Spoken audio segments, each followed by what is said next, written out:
Finally, we give you the one and only Harry Styles. Hi, Harry. Hi. Come on in, Harry. How are you? Nice to see you. Beautiful, shaking hands with everyone, being a very polite Brit. Yes, a very polite Harry. Wearing a beautiful Stella McCartney shirt, I may add. I know my designers. Huh? Get in here, Harry. Where would you like me? Am I in here? Here, My hold brandless that. You sit water. there. Your water's very warm. Did you Why know is it brandless? What? There's many brands. I mean, it's water, isn't it? It's just water. It's from God. It's for me. Can I use this? No, you don't need them if you don't want. No big Am I deal. allowed? You're allowed. You can wear headphones. Okay, That makes Harry's me wearing feel- headphones. We're all wearing headphones. I wear headphones. Yeah. All right, now we have to wear Makes me fucking feel like I'm on the radio. You are on the radio. It looks good. You look very professional. Hi, Harry. Well, otherwise, I'll forget I'm on the radio, and then that's just a disaster. You know, This is best for everyone. Okay. last you were here, I don't know if you remember it, we crammed your head down into a Union Jack cake. Yeah, I appreciate that. Yeah. Did it take a while to get like the food coloring off your face? Well, the thing was, it was an ice cream cake, Yeah. and it was solid, so it actually really hurt my nose. Oh, sorry. Yeah. How do you tell that Yeah. story? Why do you have a black eye? Well, Yeah. I was slammed into an You ice cream you cake. guys should. You should feel bad. I felt awful. Remorse is good. Hey, so let's remember it. tell Builds character. Let's tell a story. Back in World War II, I should know. I'm the old guy.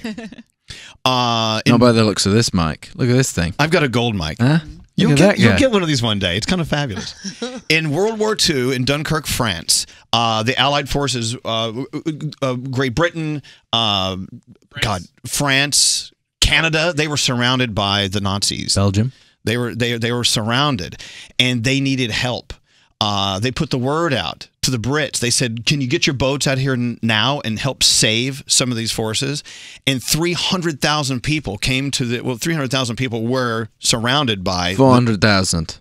my God, it's gone up. Yeah. Surrounded by the Germans, and the Brits took their little dinghy boats and their big ships, and they came across the channel to save Dunkirk.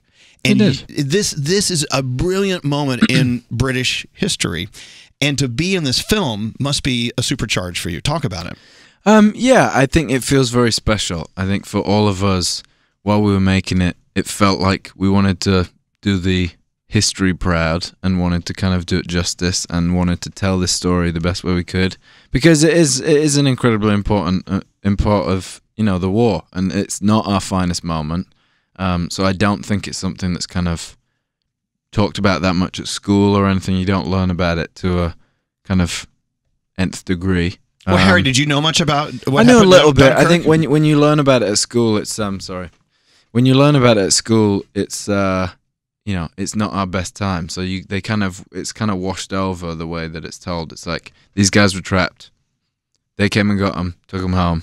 And this, the film is much more of the human aspect of what that is. It's kind of told us this number of guys got home when they were stranded, and this is obviously about the individuals, and it's kind of telling their stories in a way. So it's I really like it. I think it's a really incredible film. I think he's made something really special. And what a way to launch a different channel in your career in this fantastic film. It was a lot of fun. The cast is amazing. I'm a fan of so many of them, and I'm a massive fan of Chris's, so I genuinely just feel incredibly lucky to have been involved, really. Did you hear what happened with they released the trailer? So they released an actual scene of the movie, and it was like 7 minutes, the long trailer. People were thinking that was the movie, and they're like, well, I didn't come in to see this movie. I must be in the wrong theater. And they were getting up and leaving, thinking that was, not the movie they came to see. They paid to see Mama's house. Yeah. 2. 2, 3. I don't know. But okay, look, you walk onto the set to be a part of this incredible action, a lot of action in this, and there's not a ton of dialogue in it. It's great. Pretty lean script, right? Yeah. But you walk in to be a part of this, this group of very, very, very seasoned film professionals. And did you feel like am I doing the right thing? I mean, did you feel a little lost, or did they just kind of help you along, or how'd you do it?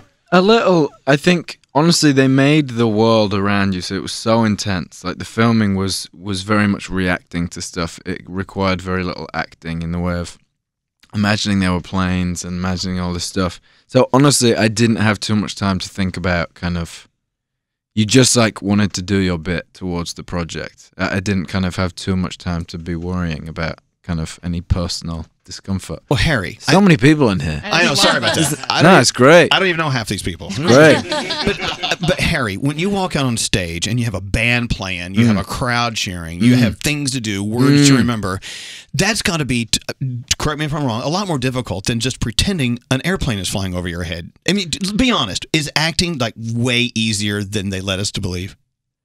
It's easy, isn't it? No, I don't know. I don't know really. I try not to think about it too much. A monkey could do it. I don't know if that's the case. I'm kidding. I don't know really. I can't say that I'm seasoned enough in any way to really say. But to me, they very much feel like opposite things, like totally opposite. Right. I feel like with music, you put so much of yourself into it, and the whole point of this is not being yourself at all. You're trying to, completely play someone else. That's got to be a lot of fun. It's play Yeah, it is fun. It's like you can be a kid again. Yeah, it is. And my guy in the thing's kind of, he's like, bit not that nice at times. So that was fun. So you're like a total a-hole. Enjoyed that. Yeah, You You have do. being an a-hole? I'm like a little bit of an a-hole. Yeah. Tiny bit, yeah. You like playing an a-hole? I didn't mind it. Sounds like fun. You can't really be an a-hole in real life because I really don't want to say a-hole. I want to swear, but we're not going to. You don't really get to be an a-hole in real life because so many people This is the most anyone's ever said a-hole. I know. In a 2-minute piece. I know. Because people are going to report on it and they're going to say, oh, Harry Styles is just the biggest. So this is like your excuse to get all of that out and finally So I'm releasing my inner a-hole. Yeah, Yes, I you think we are. all have it. Yeah, it's the only reason I auditioned. Used to be Just that. give me the role of an a-hole. The please. director looked at you and said, Harry, push that a-hole out. Yeah. Absolutely. That does not sound right. But, That gold mic should filter things. I Like know. Okay, we're kind of screwing around, but to be perfectly frank, we've heard nothing but great things about not only your part in this huge film Dunkirk. We've heard it's just an incredible film that has to be witnessed. And congratulations, that must have been a lot of fun. But when you were a kid, did you ever play like? Did you ever pretend? Yeah, to, I did. I like, did stuff at school too, and kind of, I was a show off and kind of wanted to perform and stuff. But I mean, like you said, I think the thing with this film, genuinely, what I can say is, it almost doesn't matter who's in it. Any of us. The story is incredible, and I genuinely think he's made such an incredible film, and it's such an amazing experience going to watch it. And it's I haven't been like moved like that in a cinema for a long time. I've been watching some interviews with you, and I'm not going to ask the same questions they asked you. I'm not going to ask you about your haircut. Great. I'm not going to ask you about your 4 nipples. Right. I'm not going to ask you if you're sexually attracted to me like Chelsea Handler asked you. That was By a the great way, interview. you handled that very well. Yeah, Did I? Yeah, you Did did. I? Yeah, you did. Sitting down with Chelsea Handler is not easy. Because she's one of a kind. You did very well with Thank her. you. Yeah. Well, I only had one word to answer, so there was only so much trouble I could get in, really. Isn't that great? Yeah. Wouldn't it be great to all interviews to have one word? Yes. Oh. He just did it. Thank you so much. You know what? I don't know if you remember, but when you smashed my face into an ice cream cake? I know after that, when your music came out, and we were going to have you on the show to talk about it, And you revealed it before I did? well, I was told not. I was told. Appreciate that. No one told me not to say anything. Are these people from the record label here? Hey, listen, no one told me not to say anything, so I just wanted to say, hey, Harry Styles has his music coming out. He was very excited. He's going to be on with us. And then I get a phone call. How dare you? How dare you promote our artist? I mean, Yeah. what? I got in trouble for They saying do you're that. gonna- Well, They I do know. that. Then, They're the look, ones in the corners with crossbows. well, look, I'm not going to apologize. I'm not going to apologize for promoting fantastic music, first of all. Not going to do it. I don't get it though. Well, I accept whatever that was.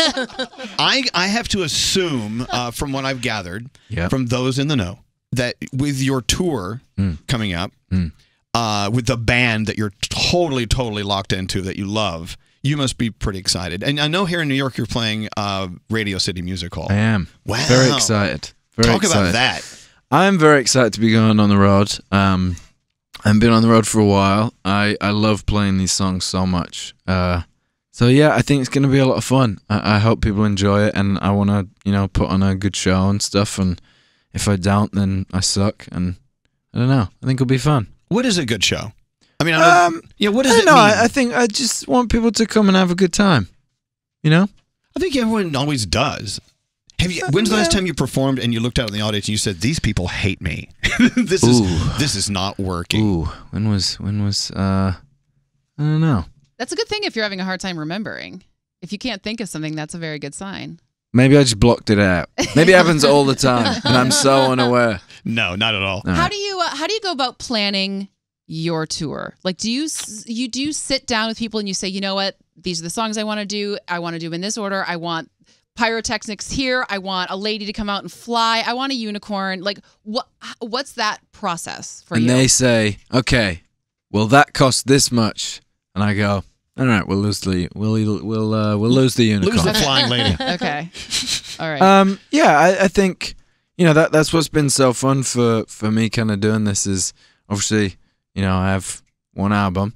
So it's been fun kind of playing around with what the show's going to be. But I think it'll be a good time. I hope people enjoy it. I'm loving playing these songs live, so it's been a good time so far. When you were filming the movie, did you have to take like a big break on working on the album, or could you do this both at the same time? No, I couldn't at all, really. I started the album. I'd been kind of writing for not very long at all, and then the movie thing happened, and I just stopped for 5 months and took a complete break. So, yeah, it was a bit weird. I don't know if I listened to any music while I was doing the film really much at all. Oh wow! So you can do one or the other. You can't. No, I mean I think you can. This one was just very intense. It was a lot. I was just asleep if I wasn't filming. I was just asleep most of the time. Well, that's no fun. I liked it. Okay. Sleep is underrated. Yeah. Hey, so talk about the importance of a band. Now, we go see shows all the time, and of course, our eyes on you, the lights are on you, but without your connection with this group of artists behind you, it could fall apart. I mean, how important is your band to you?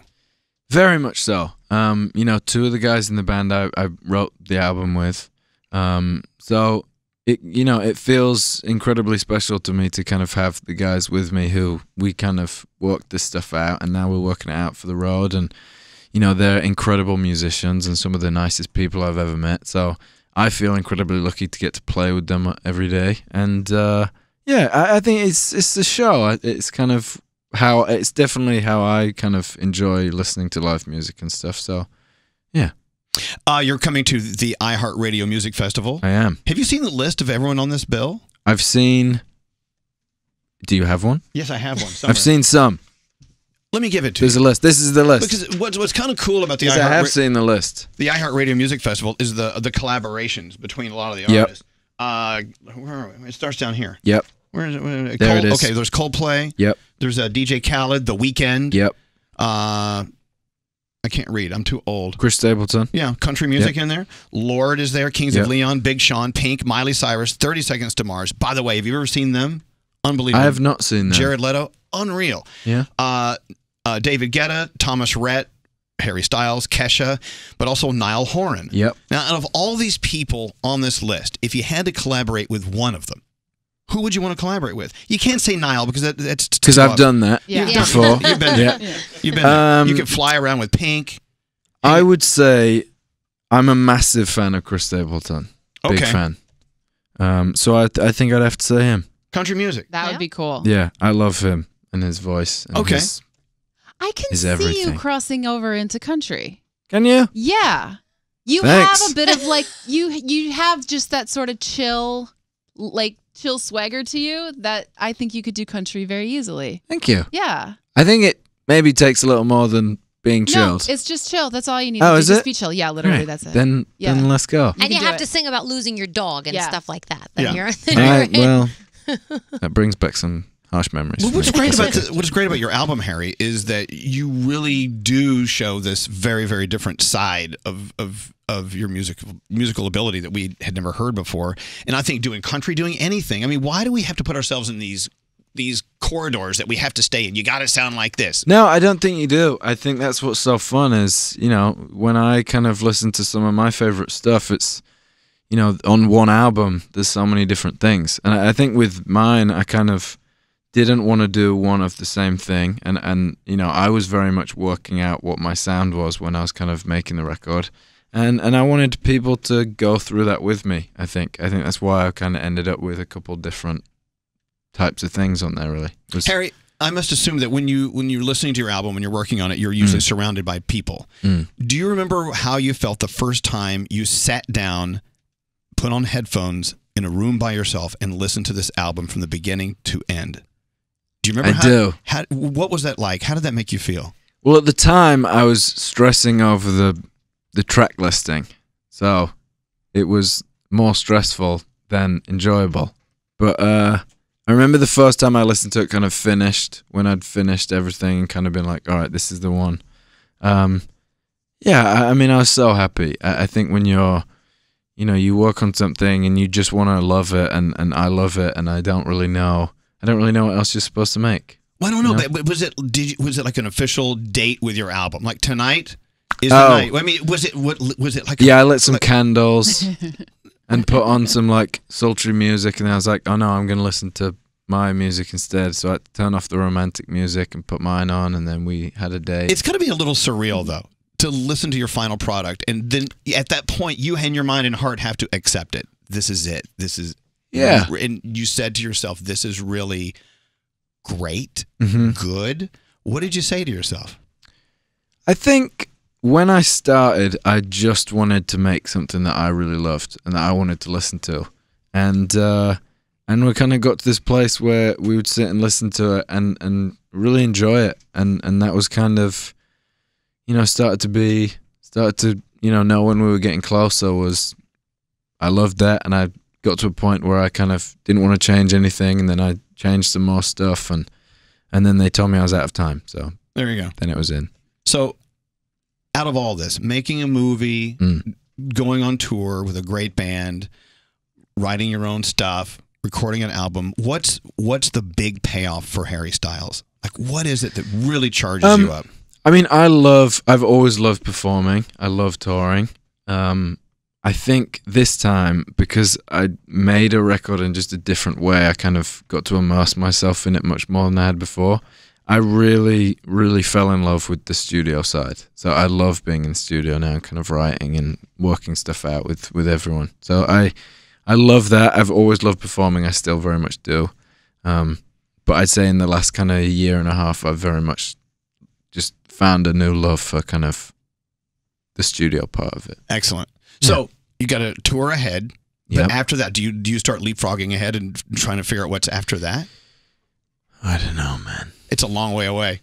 Yeah, I think we'll see what happens. We'll have some fun. But for this, for this week, I can look ahead and I don't know. I'll just watch the movie on repeat or something. Buy loads of tickets, as everyone else should. At the end of the day, are you having a fun time? I am. I have no complaints right now. I'm very happy. Excellent. Very lucky guy. Harry Styles. Let's talk about Dunkirk in theaters tonight. Yep. And then, of course, we've got an album to deal with. And the new single, by the way, is Two Ghosts. It I'm going is. to play it for you now. This is Thank Harry you so Styles. much. Thanks for coming in, Thank Harry. you. Thanks for having me. Thank you. Thank you very much.